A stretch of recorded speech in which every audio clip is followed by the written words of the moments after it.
Advance GRE vocabulary की series में खुशामदीद। इस सीरीज़ के अंदर 3500 वर्ड्स कवर किए जाएंगे। हर वीडियो में 10 अल्फाज कवर किए जाते हैं। तो आज जो है इसकी वीडियो नंबर 31 है, यानी कि 1 से लेकर 30 वीडियोस कवर हो चुकी हैं, जिसकी प्लेलिस्ट इस चैनल के यूट्यूब पे मौजूद है। वहाँ से आप जाके देख सकते हैं और बहुत ही बेनिफिशियल है आपके लिए। So let's get started. पहला वर्ड है ब्लर्ट। ब्लर्ट वर्ब है। इसका माना है to say something suddenly and without thinking carefully. कोई चीज़ कहना बग़ैर सोचे समझे। बग़ैर सोचे समझे बात कह देना, जो कि अक्सर लोग होते हैं, आपको पता है, वो बग़ैर सोचे समझे बात कह देते हैं। तो वो बग़ैर सोचे समझे जो बात की जाती है उसको कहते हैं ब्लर्ट।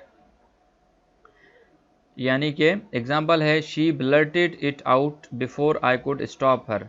मेरे रोकने से पहले ही उसने अपने बात कह दी। यानी कि मैं उसे रोक रहा था कि वो बात ये ना कहे, क्योंकि it is not the appropriate place for this information और दिस टॉक, लेकिन उसने ब्लर्ट कर दिया, वो बग़ैर सोचे समझे वहाँ पे बात कह दी और सारा का सारा रायता फैला दिया और सारा वहाँ पे जो मज़ा था उस गुफ्तगू का वो ख़राब कर दिया। तो बग़ैर सोचे समझे बात करने को कहते हैं ब्लर्ट। ये वर्ब है। दूसरा वर्ड है ब्लश। ब्लश नाउन है। इसके दो माना है, एक तो इसका माना है और दूसरा इसका इडियोमेटिक यूज़ है। दोनों देखते हैं। इसका पहला माना है to read the red colour that is spread all over your face when you are embarrassed और अशेम्ड। जब आपने कोई ऐसी हरकत की हो जिसकी वजह से आपको परेशानी का सामना करना पड़े और आपको कोई एम्बेरसमेंट हो, तो उसकी वजह से जो आपके चेहरे का रंग लाल हो जाता है उसको कहते हैं ब्लश। इसकी एग्जांपल है, he turned away to hide his blushes. उसने अपने इस पशेमानी वाले सुर्ख रंग को छुपाने के लिए अपने चेहरा फेर लिया, ताकि लोग ये ना देखें कि मैंने जो काम किया है, जो हरकत की है, उस पर मैं पशेमान हूँ या मुझे शर्म आ रही है। दूसरा जो इसका इडियोमेटिक एक्सप्रेशन है, स्प्रेड समबडीज ब्लशेस। ये इसका इस्तेमाल होता है कि स्प्रेड समबडीज ब्लशेस, कहीं पे आप पढ़ेंगे अखबार में, किताब में, तो समझ जाइएगा कि इसका माना है to save somebody from an embarrassing situation. कोई शख्स, कोई औरत या आदमी या कोई भी आपका दोस्त, रिश्तेदार किसी ऐसी सिचुएशन में फंसा हुआ है जो एम्बेरसिंग सिचुएशन है, उसको उस सिचुएशन से बचाने को कहते हैं स्प्रेयर समबडीज ब्लशेस। एग्जाम्पल है, at last minute goal spared their blushes. अब क्या था कि अगर वो आखिरी गोल ना होता तो क्या होता, वो टीम हार जाती और उस टीम को जो है परेशानी और पशेमानी का सामना करना पड़ता, उसको एम्बेरसिंग सिचुएशन का सामना करना पड़ता। लेकिन आखिरी लम्हे पे जो गोल हो गया, उस गोल की वजह से उस टीम की जो परेशानी थी या पशेमानी थी वो उससे बच गई। अगला वर्ड है bluster. Bluster is also a noun in part of speeches. Talk that is aggressive and threatening but has little effect. यानी कि कोई आपको धमकी दे रहा है और वो धमकी बराए धमकी होगी, क्योंकि जब कोई धमकी देता है तो जाहिर सी बात है, कुछ लोग ऐसे होते हैं जब धमकी देते हैं तो उसके बाद एक टॉप ऑन भी करते हैं। लेकिन कुछ लोग ऐसे थे जो सिर्फ गीदड़ बबकियाँ मारते हैं। वो आपको पता है कि अब कुछ नहीं होगा, सिर्फ ये डरा धमका रहा है, तो उसको कहते हैं ब्लस्टर। एग्जाम्पल है, I wasn't frightened by what he said, it was all bluster. मैं उसके धमकाने से डरा नहीं, क्योंकि मुझे पता था कि ये सारी क्या हैं, ब्लस्टर्स हैं, ये सारी धमकियां हैं जिनके पीछे एक्शन नहीं होगा, but just it is an aggressive and threatening talk.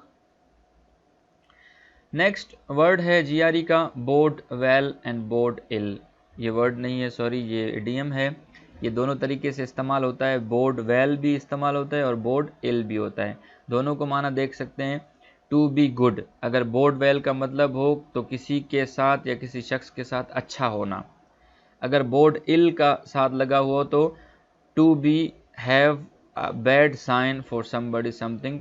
किसी चीज़ के साथ या किसी शख्स के साथ बुरा होना, उसको कहते हैं बोड इल। सेनोनम है ऑगर। दोनों की एग्जांपल्स देख लेते हैं। These figures do not bode well for the company's future. कि ये जो फिगर आ रहे हैं, माशी फिगर आ रहे हैं, तो वो कंपनी के उसके लिए जो है अच्छा नहीं है, कंपनी के मुस्तकबिल के लिए अच्छा नहीं है। दूसरा है, the look on her face boded ill for anyone who cross her path that day.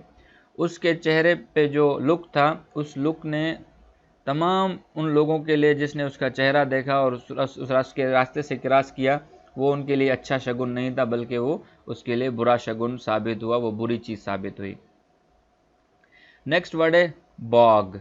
Bog is a noun. इसका माना है an area of wet soft ground formed of decaying plants.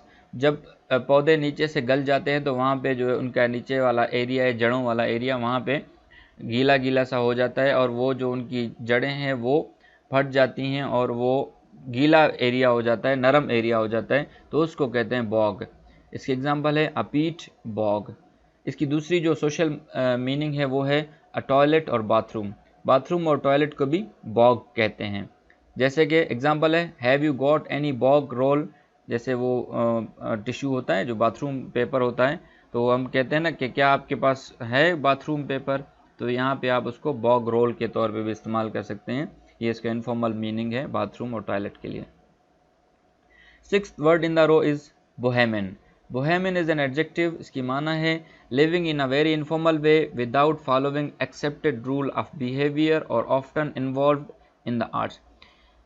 आप किसी शहर में रह रहे हैं लेकिन वहाँ के आप जो है जो माने हुए उसूल हैं जिनको फॉलो करते हैं पूरे शहर के लोग, आप उसको नहीं मान रहे, तो फिर वो क्या होता है, इनफॉर्मल वे में आप रह रहे होते हैं और वहाँ के जो उसूल हैं आप उसको एक्सेप्ट नहीं करते, जो गैर रिवायती उसको कहते हैं, यानी गैर रिवायती अंदाज या गैर रिवायती तर्ज ज़िंदगी को कहते हैं बोहेमियन। एग्जाम्पल है हर बोहेमियन आर्टिस्ट फ्रेंड। उसका जो दोस्त था वो क्या था, गैर रिवायती था, उसको रस्म व रिवाज का पता नहीं था, बल्कि वो अपने तौर तरीक़ों से वहाँ पे बिहेव कर रहा था। Seventh word in the row is boisterous. Boisterous is an adjective. It is about of people, animal or a behavior noisy and full of life and energy. लोग, जानवर या कोई ऐसा तर्ज या अंदाज जो जिसमें शोर शराबा हो या फुल ऑफ लाइफ या एनर्जी हो, मतलब उसमें जोश व जज्बा हो, जोश व खरोश हो, उसको कहते हैं boisterous.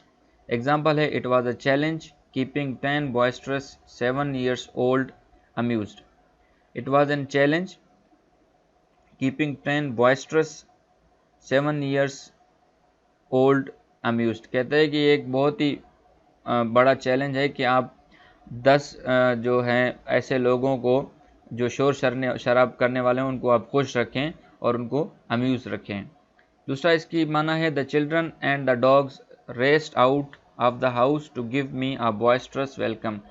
कि बच्चे और जो मेरे घर के जो कुत्ते थे, पेट थे, वो मेरी तरफ भागे एक साथ ताकि वो मुझे एक बॉयस्ट्रस वेलकम दे सकें, यानी एक full of energy and full of life welcome दे सकें, पुरतपाक इस्तकबाल कर सकें मेरा। नेक्स्ट वर्ड है bolster. Bolster is a verb. The meaning is to improve something और मेक इट स्ट्रॉन्गर। किसी चीज़ को सहारा देना, मजबूत करना।